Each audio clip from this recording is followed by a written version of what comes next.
Listen to a short story written by Erica M. Sabo, published in the What If anthology series. The deafening rumble of powerful engines echoed through the stillness of the night as the Panthers rode their Harleys through town toward their favorite bar. The moon, full and luminous, hung low in the sky, casting an eerie glow on the rugged faces of the riders. Their leather-clad bodies were silhouetted against the darkness, their tattoos and scars illuminated by the moon's pale light. With practiced ease, they killed the engines and dismounted their bikes. Raven, the gang's robust leader, took off his helmet and shook his head. His long, jet-black hair swung to his back, covering the Black Panther painting on his leather jacket. "I'll go through the back door," he said, turning to his second-in-command, Jackal, his voice sounding deeper than a panther's purr. "I need to talk to Pedro."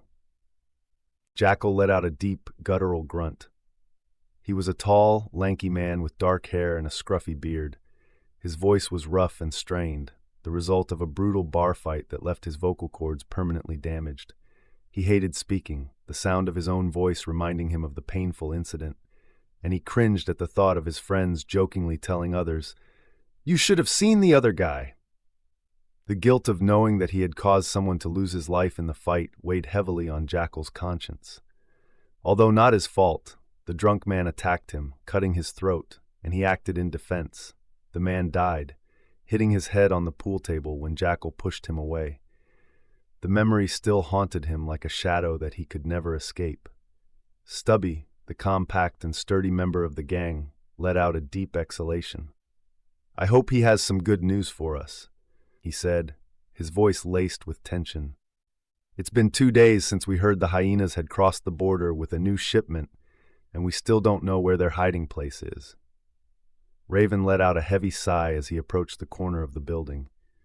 Each step caused small pebbles to crunch under his sturdy boots. As he peeked through the open back door, Raven spotted his informant hunched over the sink. He motioned to him discreetly, and Pedro nodded in response, quickly glancing around to ensure they were not being watched. With cautious movements, Pedro made his way toward the door, holding onto a large garbage bag. Raven waited for him behind the garbage container. "Did you find out?" he asked the fidgety man. Growing up in the vibrant streets of Mexico, Pedro was all too familiar with the dangerous activities of human trafficker gangs, called hyenas.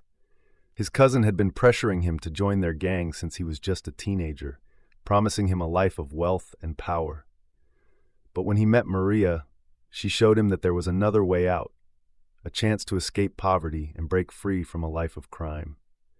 Together, they bravely crossed the treacherous border and made their way to a small town in America where they found jobs and rented an apartment in the bustling Latino community.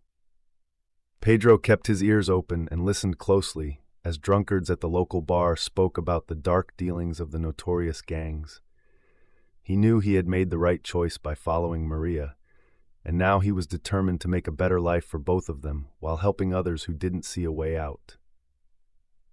"I heard that there is an abandoned house about 5 miles from here, deep in the woods," Pedro whispered, his eyes darting nervously toward the door. "I'm not sure if the gang is hiding there or not, but I know that the guy who talked about the house is their connection on the U.S. side. He takes care of the sales. He was well liquored up on tequila and kept blubbering about the house and that the family who lived there 100 years ago were killed." "It's possible." Raven mused, his voice low and gravely. "Thanks for the information, Pedro. You're one step closer to joining us." He raised his fist for a bump, sealing their partnership with a resounding thud. The stocky man's face, beaming with joy, hurried back to the kitchen. Raven entered the bar through the front door and found his gang at their usual table in the far corner. "We have a possible location. Finish your drinks and let's get going," Raven informed his comrades.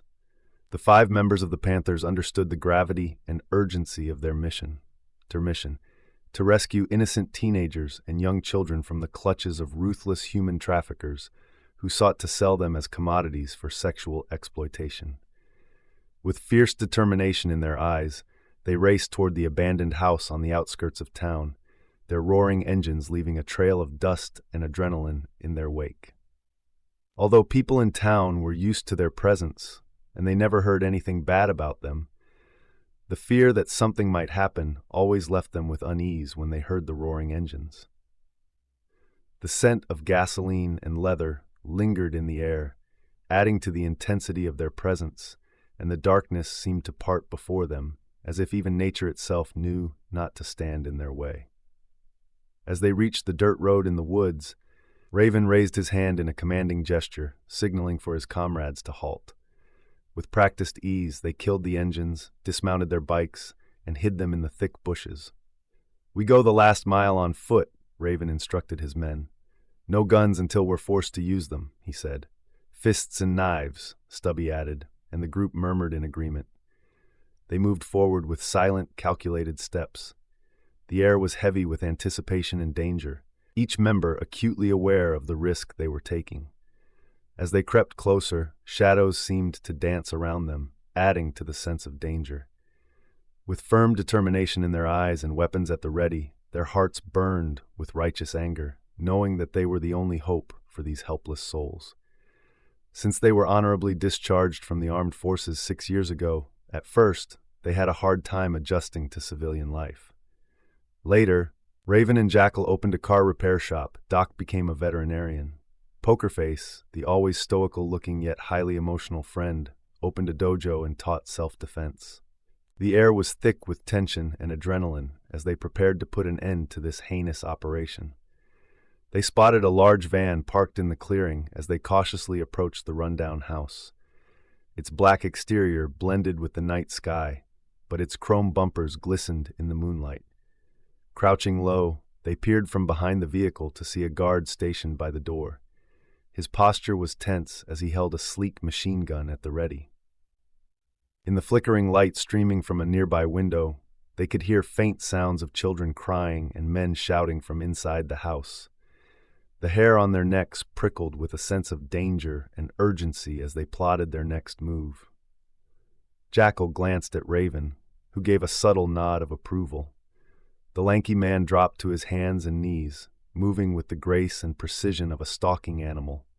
He slinked through the shadows, keeping his body low and silent as he crept towards the unsuspecting guard. When he was within a few feet of the man, Stubby made a slight noise by tossing a small rock toward the corner of the house. The guard, startled by the sound, turned his head in that direction. Taking advantage of the distraction, Jackal sprang forward with lightning speed and wrapped his arms around the guard's neck in a chokehold. With his other large hand covering the guard's mouth and nose, he effectively silenced any potential screams for help. Without hesitation, the rest of the bikers sprang into action. In a flurry of movement and precision, they made their way silently to the door.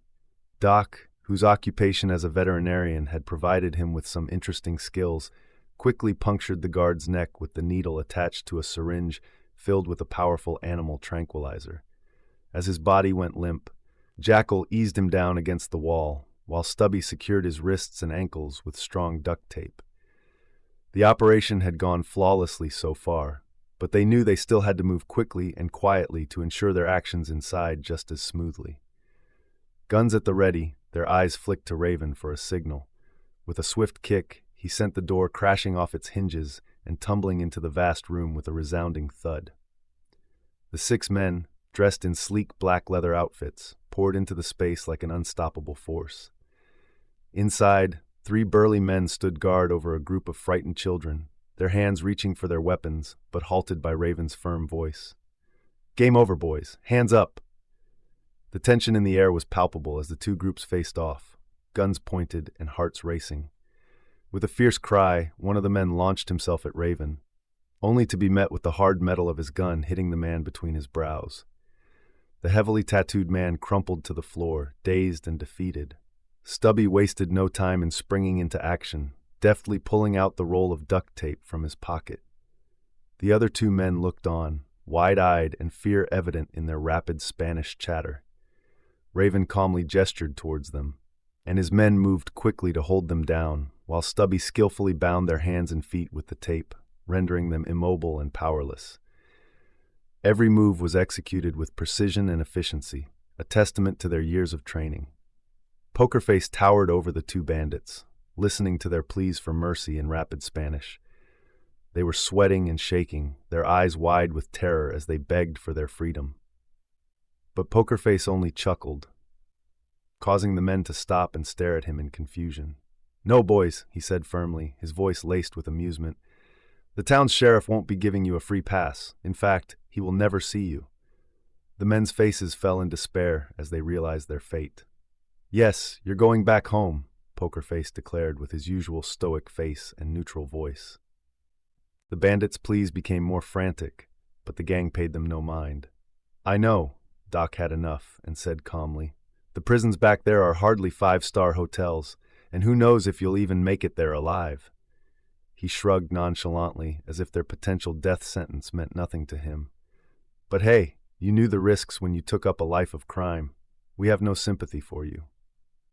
As the bandits continued to plead and beg, Doc's attention shifted to Raven, who had approached a group of children.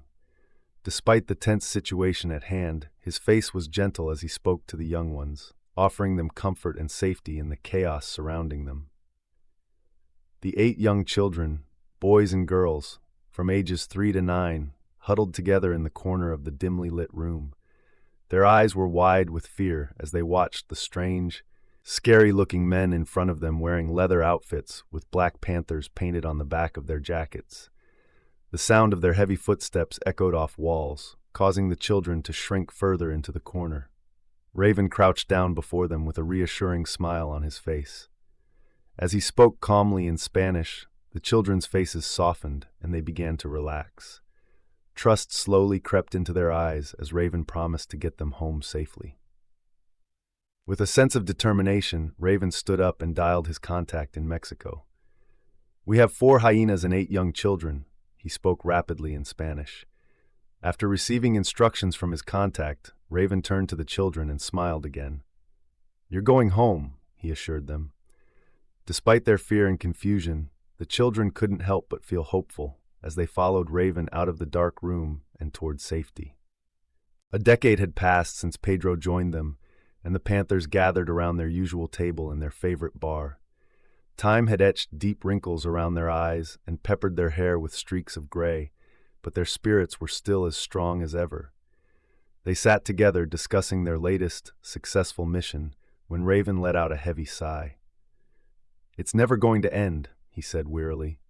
"We take one gang out, and in no time, another one pops up to take their place." The others nodded sadly in agreement, lost in their own thoughts, when a young man and woman approached their table. The man had a wide smile on his round face and held tightly onto the woman's hand. "My name is Juan, and this is my wife, Alejandra," he introduced himself with genuine warmth. Raven gestured for them to have a seat at their table. As they sat down, Juan continued speaking. "You may not remember us, but we will never forget you," he said, tears glistening in his eyes. 10 years ago, you rescued us not far from here. Thanks to your help, we were reunited with our families in Mexico." His voice shook with emotion as he spoke. The bikers looked at each other questioningly, unsure of who these strangers were until Juan explained further. "We were just kids when you saved us," he said, looking at each of the weathered faces before him. "Because of you, we have grown up in our families." He paused for a moment before adding, "Because of you, instead of being a sex slave of the rich, I'm going to start medical school in the fall with my fiancée. Thank you for all that you do." As they listened to Juan's words and saw the gratitude shining in his eyes, Raven and his men shared a silent exchange that conveyed without words. It was worth it. All of the struggles and sacrifices they faced as members of the Panthers gang were worth it to see the positive impact they had on the children's lives they saved. Raven sighed and with a smile on his face reached across the table and held Juan's hand. "Just don't tell anyone about this, son. We can only do this if we stay in the background." People in town viewed them as bored middle-aged men having fun riding their Harleys and getting drunk in the bar. If only they knew what they did and were not expecting any reward or recognition, these unsung heroes would be celebrated by many.